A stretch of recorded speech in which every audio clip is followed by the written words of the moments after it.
समस्त पर्वपर्वाणी मनुष्यर सामाजिक चलणीर एक अंश विशेष। सबु पर्वपर्वाणी पालिबा पूर्वरु यह पछर परंपरार ऐतिह्य, सामाजिक मूल्यबोधता और आम जीवन रे यार उपादेयता को बुझीगले पर्वपर्वाणी पालन करने आमको मनमुग्धकर और जीवनीय लागिवो। एही ओडिया पर्वपर्वाणी मानक मध्यरु मार्गशीर मासर माणबसा गुरुवार मर्यादा स्वतंत्र। ओडिशार पुरपल्ली रे माणबसा गुरुवार धूमधाम रे पालन करा जाए। आज ये वीडियो रे आमे माणबसा गुरुवार विषय रे आम मन रे उंकी मारुथिबा समस्त प्रश्नर उत्तर जानिबा को चेष्टा करिबा। आमे आज चारोटी प्रश्नर उत्तर जानिबा।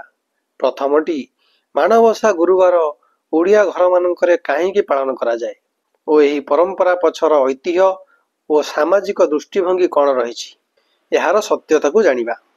द्वितीय रे जानिबा यह मार्गशीर मासरे काहेकि पालन करा जाए।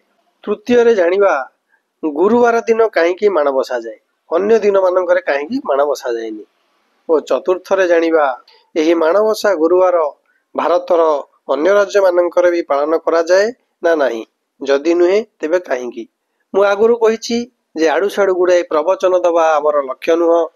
युक्तियुक्त तथ्य सहित युक्तियुक्त व्याख्या सहित समाज अंधविश्वास कुसंस्कार को दूर करी आपण पाखरे सत्यर उपस्थापना करबा हेउछि आम चैनल रो मूल लक्ष्य।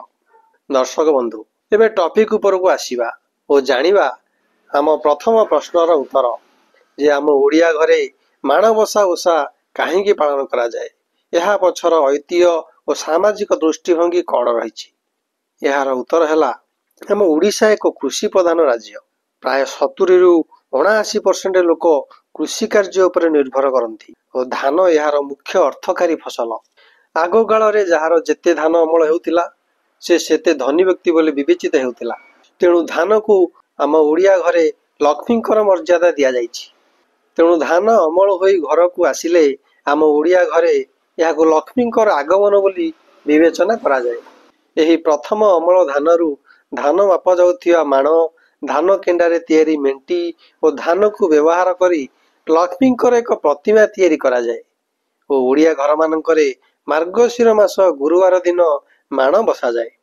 केही केही चारि पाଳି जाक माण बसांती तो केही केही गोटिए पाଳି और केही केही केवल शेष पाଳି माण बसाई थांती।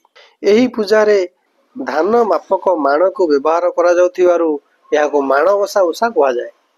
तेबे दर्शक बंधु, आमे जानिले माणबसा गुरुवार काहेकि पालन करा जाए और एही परंपरार सामाजिक दृष्टिभंगी कौन रही। एबे आसंतु जानिबा हम द्वितीय प्रश्नटी जे एही माणबसा ओषा मार्गशीर मासरे काहेकि पड़े।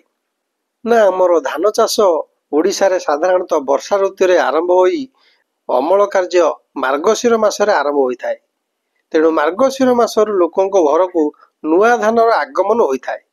तेणु माणबसा एही मार्गशीर मासरे होइथाय। और आम तृतीय प्रश्न जे माणबसा मार्गशीर मास गुरुवार दिन काहेकि करा जाए, अन्य दिन मानकरे काहेकि करा जाएनी। ना जेहेतु धान को आमे ओडिया घरे माँ लक्ष्मीकर मर्यादा दिया जायछि और माँ लक्ष्मीकर पूजार बार हेउछि गुरुवार, सेतिपई मार्गशीर मासर 4टी गुरुवार जाक लोके माण बसाई थांती। तेबे एबे आसंतु जानिबा हमर शेष प्रश्नटी जे एही माणबसा गुरुवार कौन भारतर एक गणपर्व ना केवल ओडिशा रे यह पालन करा जाए। यार उत्तर हैला एही माणबसा गुरुवार आम ओडिशार एक गणपर्व।